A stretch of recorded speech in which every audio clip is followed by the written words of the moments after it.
Still happening tonight in Billings. You are taking a live look at a public school board meeting where big changes could be in the works for Billings Public Schools. Tonight, the school board was to discuss a proposal to redistrict some of their elementary school students, along with converting one of those schools into something new. Good Monday evening, everyone. Thank you for joining us. My name is John Martin. Bryn Wadsworth attended that meeting tonight and has more information on what was discussed. Hey there, Wren. Hey there yourself, John. Tonight, the school board voted 6-1 to close Washington Elementary School in an effort to balance the school district's budget deficit. Superintendent Dr. Erwin Garcia and other board members made their case for this decision to the board and the community tonight. Garcia plans to transform Washington Elementary School into what would be called an innovation center. In order to do this, all students of Washington Elementary would be redistricted into other nearby elementary schools.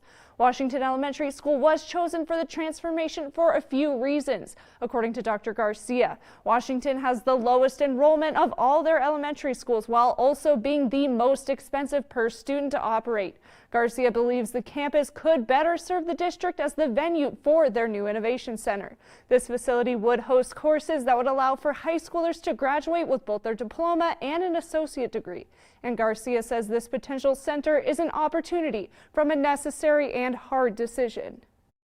We have to address the budget problem that we have in our district, and it's going to cost and it's going to hurt.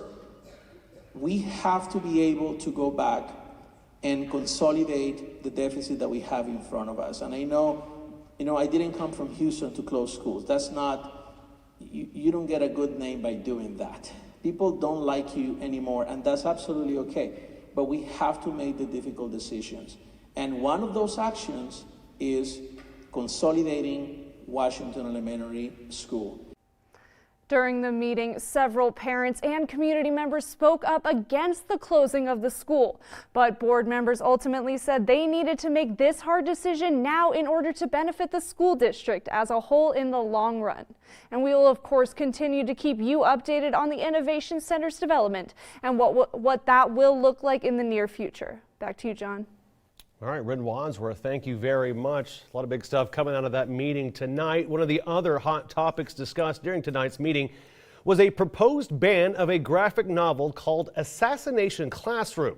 The book had been flagged to district leaders for some of its graphic content. The book was first flagged for reconsideration in October of last year. Their request stated that the book offered too many themes that suggested violence toward teachers and other pornographic materials. The book was reviewed by a district committee, and they decided to restrict the book to high school library collections. Well, that decision was appealed, and the district put together an appeals panel. That panel decided to support the removal of the book from school libraries. During tonight's meeting, the school board heard dozens of people sharing their perspectives on why the book should or should not be banned. Other arguments I have heard in the past was that Japan doesn't have any school shootings. What the speaker failed to mention was the difference in culture between America and Japanese students. What about the fact that they have some of the most oppressive gun laws in the world? We must consider these differences if we're going to make comparisons. Our children are not Japanese children. They don't attend the strict schools or receive the education that Japanese children get. And we do have a problem in America with school shootings related to mental health. Most importantly, we have a problem with children in Billings getting a hold of stolen guns and shooting at each other. As a mother, an educator, and a military wife, I have major concerns when it comes to book banning. I send my children to school to learn, and if there's something they have questions about in their learning, it is my job as a parent to have open and honest communication with them. I want them to be able to expand their minds and learn how to articulate themselves about things that they are learning, whether that includes handling things that may be uncomfortable or discussing perspectives that disagree. I am also always asking my kids which library books they're checking out. I support parents may choose not to have their children read certain books, but please don't make that choice for all children in public education. Again, just want to clarify to make sure we're all on the same page.